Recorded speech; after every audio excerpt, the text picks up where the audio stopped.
Hello everyone. In today's class, we will study about ferrous minerals, non-ferrous minerals, non-metallic minerals, rock minerals, different types of mining, and finally the ways to conserve minerals. So let's start. Continuing the last topic of our previous class, that is classification of minerals, we have classified minerals into metals and non-metals. Metals are further classified into ferrous and the non-ferrous minerals. So let's start with the ferrous minerals. अब जितने भी metallic minerals पाए जाते हैं उसका 75% that is equal to 3/4 are ferrous minerals only. So in this category we will study iron ore and manganese in deep. Now if we talk about the non-ferrous minerals, then in India we don't have enough non-ferrous minerals, and these are used in metallurgical process, engineering and electrical industries. Examples of non-ferrous minerals are copper, bauxite, lead, zinc and gold, etc. And in this we will study about copper and bauxite in deep. Next is non-metals. So in non-metallic minerals, as the name describe itself, that these minerals does not have metals, and in this we will study about mica and rock minerals in detail. And in rock minerals में भी हम क्या पढ़ेंगे, particularly limestone के ही बारे में पढ़ेंगे. So let's start with the iron ore. Before we start with iron, there is very interesting question that India was nearly the 5th largest exporter of iron few decades back, but presently it is almost nil in terms of iron export. Why it is so? Now the basic and important reasons for this are, many of the mining sites which used to mine iron ore are being closed due to the environmental rules and regulations. The global demand for the iron has decreased, duties on the iron export have increased, and the lack of trained, skillful and the cheap labor. All these points lead to the decline in iron export of India. अब सबसे important ferrous mineral यानी कि iron ore की हम बात करते हैं, जिससे हमें लोहा मिलता है और लोहे से स्टील बनता है जो कि हर जगह यूज़ होता है. इसीलिए ये एक बेसिक मिनरल है और कंट्री की इंडस्ट्रियल डेवलपमेंट में काम आता है, और इसी वजह से आयरन ओर को हम कहते हैं backbone of industrial development. India में काफ़ी आयरन ओर के रिसोर्सेज हैं और काफ़ी अच्छी क्वालिटी का आयरन ओर भी मिलता है. Now in India we have basically 2 types of irons that are commonly seen. The first one is the magnetite and the second one is the hematite. India is predominantly having the hematite iron ore.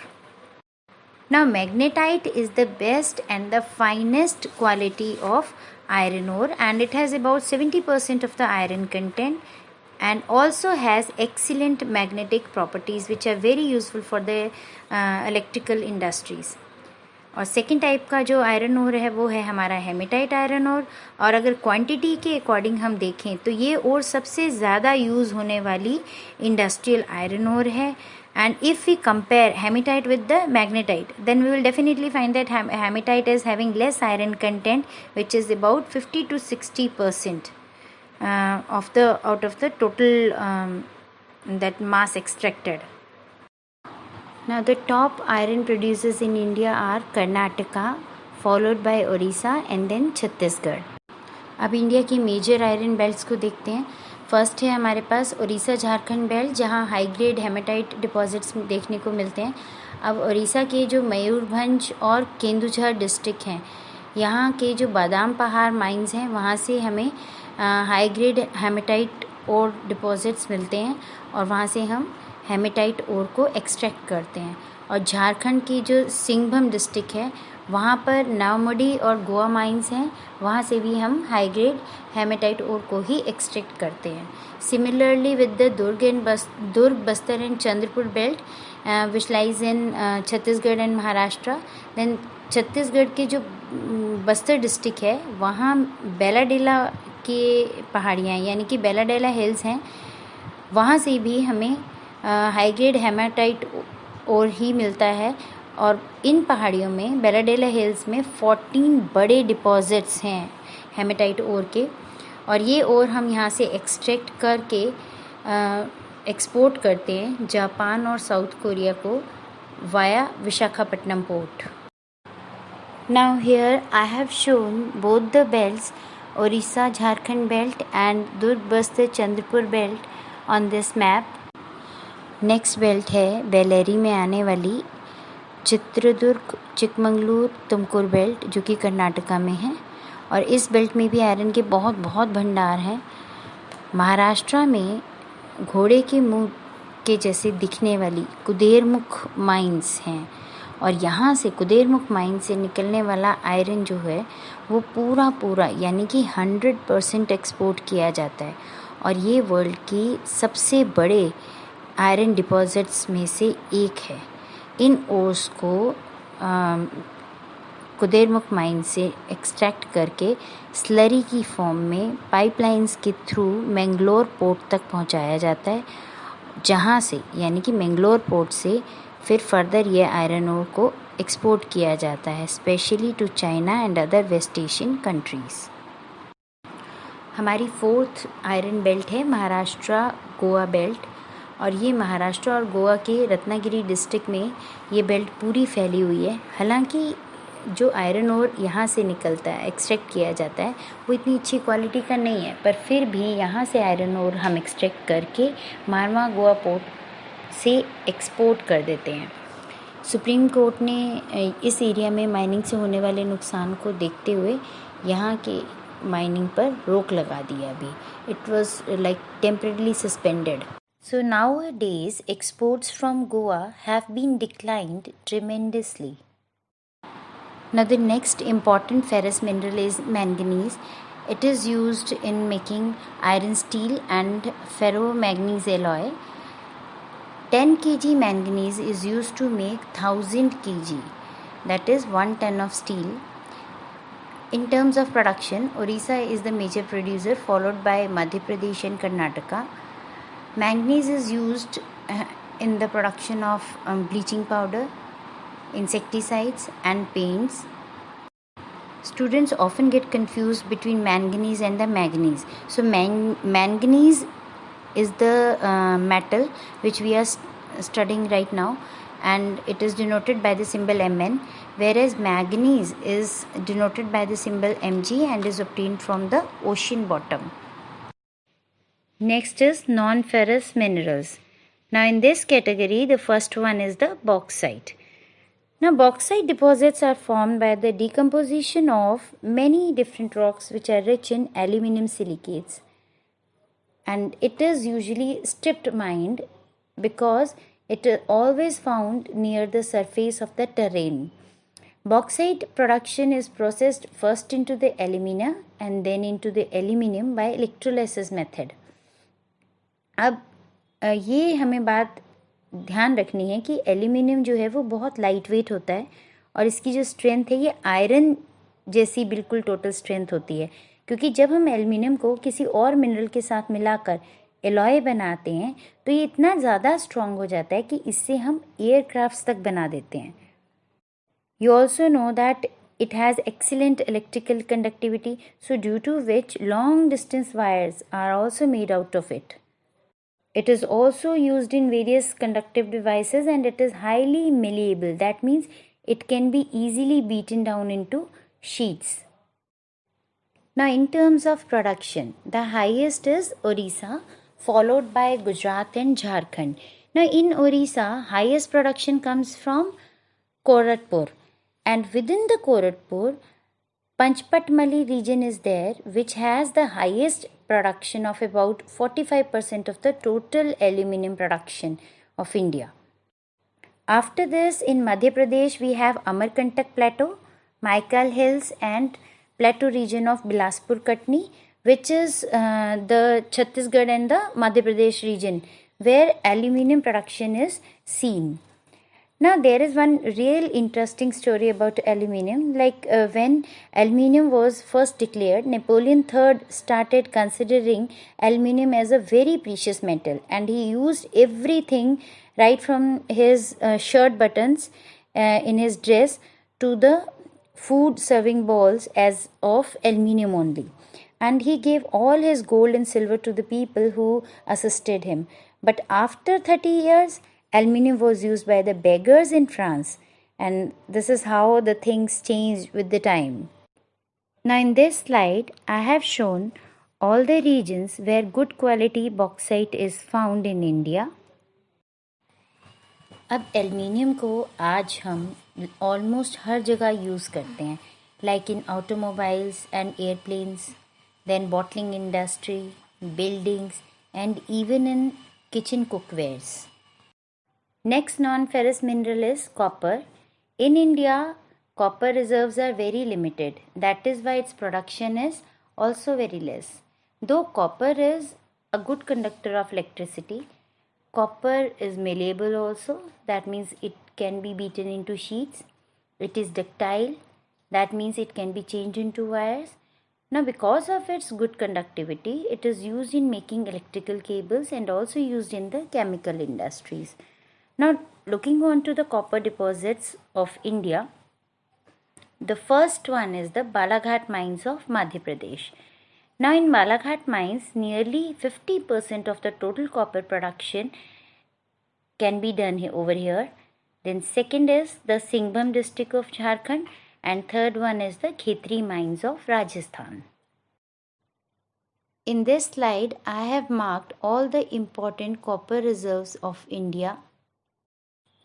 आज हम copper को भी almost हर जगह use करते हैं, like in the jewellery items, coins, lamp shades, wall clock, bird feeders, cookwares, electric wires, pipes, and so on. Let's study mica under non-metallic mineral category. Mica is non-metallic in nature. It is found in the form of sheets or layers, you can say. Mica can be of various colors like black, green, red, yellow, brown, or it can also be clear. It is used in electric and electronic industries. Actually, dielectric के बारे में तो आप 12th standard में physics में detail से पढ़ेंगे कि कैसे माइका कैपेसिटर्स में यूज़ होता है. अभी जो जानना है वो इतना जानना बहुत है कि माइका की जो डाइलेक्ट्रिक प्रॉपर्टीज़ होती हैं वो बहुत एक्सीलेंट होती हैं, बहुत स्ट्रॉन्ग होती हैं. Like it has low power loss factor, and mica एक बहुत अच्छा इंसुलेटर भी है और हाई वोल्टेज अप्लायंसेस में ये रेजिस्टेंस देता है. अब आपको ये तो समझ आ गया कि जैसे डेक्कन प्लेटो और छोटा नागपुर प्लेटो में मिनरल डिपॉजिट्स का भंडार है, तो माइका के भंडार देखते हैं. माइका डिपॉजिट्स कहाँ पर हैं? बेसिकली इंडिया में झारखंड के कोडरमा, गया और हज़ारीबाग रीजन में माइका के काफ़ी अच्छे डिपॉजिट्स हैं. सेकेंडली, राजस्थान में अजमेर के नियर बाय रीजन्स में भी माइका के डिपॉजिट्स काफ़ी हैं, और आंध्र प्रदेश में नेल्लोर डिस्ट्रिक्ट जो है वहाँ पर भी माइका के डिपॉजिट्स काफ़ी हैं. All these specific regions where mica deposits are found are represented in this slide. Let's talk about the third type of mineral, that is the rock mineral. In this we will study about limestone. Limestone is found either in association with the rocks composed of calcium carbonate or with the rocks composed of magnesium carbonate. Basically, it is found in the sedimentary rocks. As you all know that limestone is a raw material of cement industry. Along with this, limestone is also essential for smelting of iron ore in the blast furnace. That means limestone जो है वो blast furnace में लोहे को गलाने के भी काम आता है. Now, in terms of production, Andhra Pradesh is the top producer of limestone rock mineral, followed by Madhya Pradesh and Rajasthan. अब हमने मिनरल्स का क्लासिफिकेशन कर लिया है. और हमें ये भी पता है कि मिनरल्स को एक्सट्रैक्ट किस कंडीशन में करना चाहिए। अब हमें ये देखना है कि मिनरल्स को एक्सट्रैक्ट कैसे करते हैं। तो मिनरल्स को एक्सट्रैक्ट करने का एक प्रोसेस होता है जिसे हम माइनिंग कहते हैं। So what is mining? Mining is the extraction of valuable minerals और other geological materials from the earth. और ये भी 2 टाइप से किया जाता है माइनिंग भी। The first one is the open cast mining and the second one is the underground mining. अब हम ओपन कास्ट माइनिंग को समझते हैं। ये जो माइनिंग होती है ये हम उन मिनरल रिजर्व्स या ओर डिपॉजिट्स के लिए यूज़ करते हैं जो कि अर्थ क्रस्ट के अंदर कुछ ही मीटर तक की डेप्थ तक प्रेजेंट होते हैं।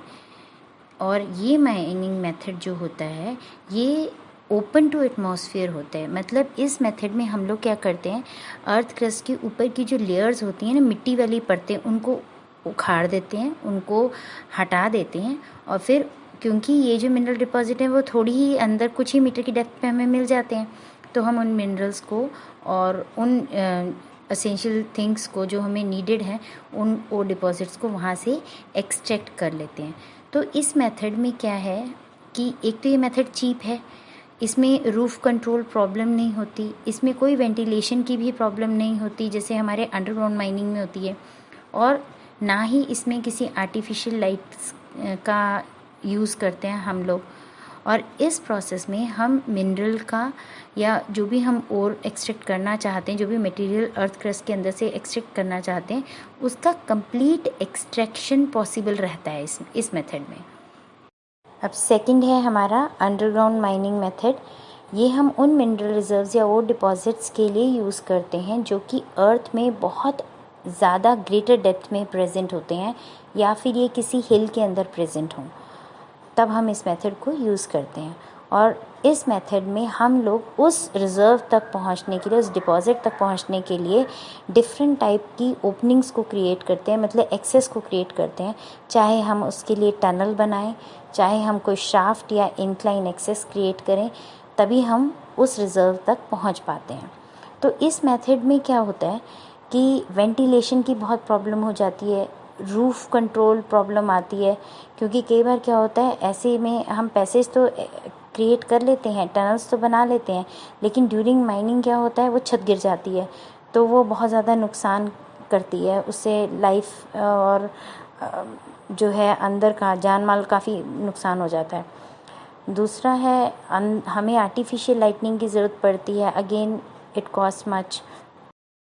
इस मेथड में क्या होता है, वेंटिलेशन की भी काफ़ी प्रॉब्लम आ जाती है, सफोकेशन हो जाती है अंदर टनल के अंदर।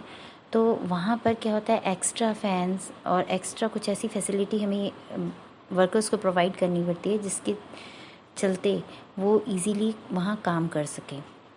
कई बार ऐसा भी होता है कि ड्यूरिंग कोल एक्सट्रैक्शन वहाँ स्पार्क्स प्रोड्यूस होते हैं, और उन स्पार्क से क्या होता है वहाँ पे आग लग जाती है, अगेन विच इज़ हैज़ार्डस। तो इस टाइप की माइनिंग को हमें काफ़ी केयरफुली रन करना पड़ता है। Next is conservation of minerals. ना as you know that our complete life, our industries, our agriculture, everything depends upon mineral. But जिन मिनरल्स को हम यूज़ करते हैं वो बहुत कम हैं, और आपको ये जानकर बहुत हैरानी होगी कि ये हमारी अर्थ क्रस्ट का सिर्फ 1% ही हैं। अब आपको ये भी समझ आ गया होगा कि मिनरल्स का जो फॉर्मेशन है वो कई मिलियन ईयर्स में होता है, और उनको हम ह्यूमंस बहुत ही फास्ट रेट से यूज़ कर रहे हैं, और वो भी बिना सोचे समझे। जैसे जैसे मिनरल्स को हम एक्सट्रैक्ट करने के लिए अर्थ क्रस्ट के ग्रेटर डेप्थ्स में पहुंचते हैं, वैसे वैसे क्वालिटी ऑफ मिनरल रिड्यूस होती चली जाती है, और extraction cost of mineral increase होती चली जाती है।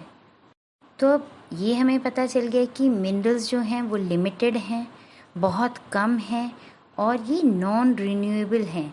मतलब ये एक बार यूज़ हो जाएंगे तो दोबारा रीन्यू नहीं होते, और रीन्यू होते भी हैं तो कई मिलियन ईयर्स में होंगे। So we must conserve these minerals. Now the different ways to conserve these minerals are, the first one is use of improved technologies that allow to use low grade minerals at low cost, यानी कि low grade ओर से low cost में mineral extract करने के लिए हमें improve technologies का use करना होगा. Second is stop sand mining. Though this point is not given in our NCERT book, but still I have mentioned this point क्योंकि आजकल क्या है, sand mining is a deep rooted nexus. That means जो जितने भी बड़े politicians हैं, बड़े ऑफिसर्स हैं, या आप ये कह सकते हो भू माफिया जो लोग होते हैं, बड़े बड़े इनके गैंग हैं, ये क्या करते हैं, सैंड माइनिंग का इलीगल काम करते हैं, जिससे वो तो करोड़ों अरबों रुपए कमा लेते हैं, बट हमारे कंट्री के लिए वो एक तरीके से ड्रॉबैक है और लॉस में हमें रहना पड़ता है. सो इस चीज़ को हमें रोकना होगा. Then the third one is education standard must be improved.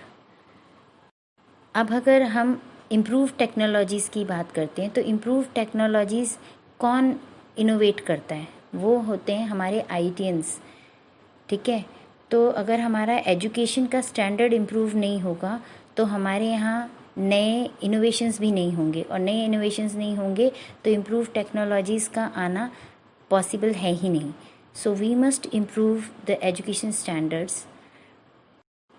We must use some other kind of alternatives like best quality. हम प्लास्टिक जो है बेस्ट क्वालिटी की यूज़ कर सकते हैं. Instead of other things we can use earthen pots. आजकल काफ़ी trend है, मिट्टी के बर्तन जो कुकवेयर्स हैं वो आ गए हैं, उनको हम यूटिलाइज़ कर सकते हैं. Next is we must use minerals in a plan and sustainable manner. Planning इसलिए ज़रूरी है ताकि मिनरल्स हम हमारे जीवन में भी हमारे जीवन भर साथ रहें और नेक्स्ट जनरेशन्स जो हैं वो भी इन मिनरल्स को यूज़ कर सकें. So we must not waste mineral resources. We must include the harmful environmental cost of mining and processing minerals in the prices of items. Reduction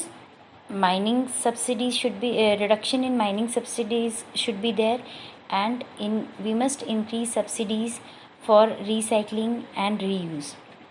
So next point is reuse and recycle mineral resources.